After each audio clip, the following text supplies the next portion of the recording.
The wolf's eyes burned like fire through the steel bars of the enclosure. His fur bristled, muscles taut like coiled springs. Every time someone approached, he growled, low, guttural, primal. No trainer, no handler, no expert could get near him without triggering a flash of rage. He had been labeled dangerous. Unfixable. Destined for permanent isolation, or worse. Then one afternoon, a little girl with mismatched socks and headphones clutched tightly to her ears walked past the enclosure. She didn't flinch. She didn't speak. She just sat down in the dirt, inches from the fence, and hummed. And the wolf stopped growling. He lay down. And he listened. The wolf's name was Shadow. Found injured and starving on the outskirts of a small Montana town, he had been taken in by Wild Haven Rescue, a sanctuary known for rehabilitating wild and exotic animals. No one knew his full history, but from the moment he arrived, it was clear he didn't trust humans. He lashed out unpredictably. He refused food unless left completely alone. Even the most experienced handlers couldn't get within 5 feet without triggering a frenzy. He wasn't like the others. He was older, wilder, and more wounded, not just in body, but in spirit. The staff debated what to do. You can't help an animal who won't let you near. Isolation would be cruel. Euthanasia, unthinkable. But no one had a solution. Until Ella came along. Ella was 9 years old. She'd been diagnosed with autism at 3. Her world was full of patterns, routines, and silences that made sense only to her. Loud noises overwhelmed her. Eye contact was difficult. And communication, especially with strangers, was rare. But she loved animals. Always had. While other children played tag and shouted on the playground, Ella quietly studied birds. She memorized the sound of their songs, the way their feathers curved when they turned. At home, she built intricate habitats for ants and frogs, naming each one. Her parents, unsure how to help her navigate a noisy world, nurtured the one place she seemed fully alive, nature. Wild Haven Rescue had a monthly family day, an open house-style afternoon where visitors could tour the sanctuary under supervision. It was usually busy and noisy, full of children and cameras. Ella hated those days.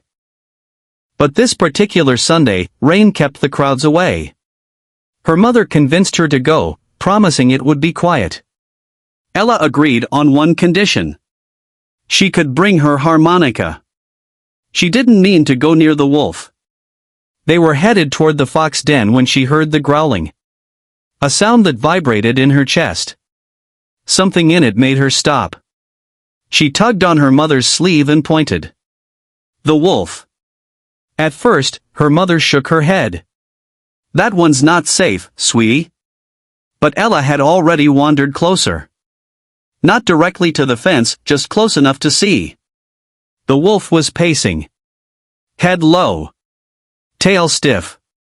He was agitated, but not snarling. Yet. Ella didn't panic. She didn't back away. Instead, she sat cross-legged on the wet grass, pulled her harmonica from her pocket, and began to play. A single, soft note. Then another. Not a song, not quite, just a melody. Simple, slow, rising and falling like breath. And then, silence. Not Ella. The wolf.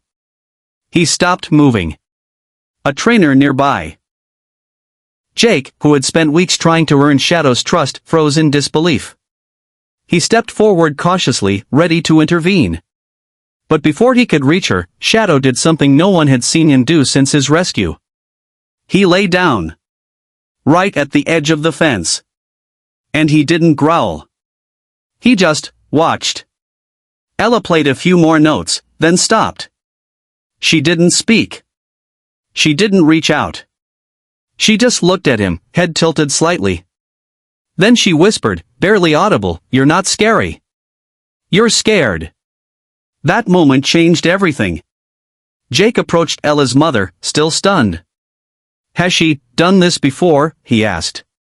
"She doesn't usually talk to strangers," her mom replied, equally stunned. "Or animals this big." She didn't talk, Jake said softly. She listened. Over the next few weeks, something extraordinary unfolded. The rescue invited Ella back, carefully, cautiously. Every visit, she brought her harmonica. She never tried to touch Shadow. Never pressured him. She just sat near his enclosure, sometimes playing, sometimes humming, sometimes saying nothing at all. And each time, the wolf grew calmer. He began eating when she was nearby. He wagged his tail, subtly, when he saw her approach. And eventually, he began to whine softly when she left. Trainers took notes. They changed their approach. Instead of dominance or force, they mirrored Ella's stillness. Her patience. They didn't treat Shadow like a beast to be tamed, but like a creature with his own language, waiting to be heard. Progress was slow. But real. Months passed. And one morning, Jake unlocked the gate, stepped into Shadow's enclosure, and sat. The wolf didn't move. Then, cautiously, he came forward. He sniffed. And he allowed the touch of a human hand for the first time. The local news picked up the story. They ran a headline, "Silent Girl Calms Savage Wolf with Music." But that wasn't right. Shadow wasn't savage. And Ella wasn't silent. She just spoke a different language, one the world had ignored for too long.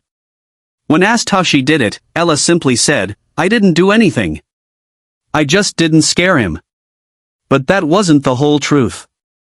She did what no one else could. She saw his fear because she knew what it was like to live in a world that didn't understand her. She didn't push him. She didn't demand anything. She gave him what she had always wished for herself. Space. Time. Patience. And a song. Today, Shadow lives in a larger enclosure. He interacts with trainers.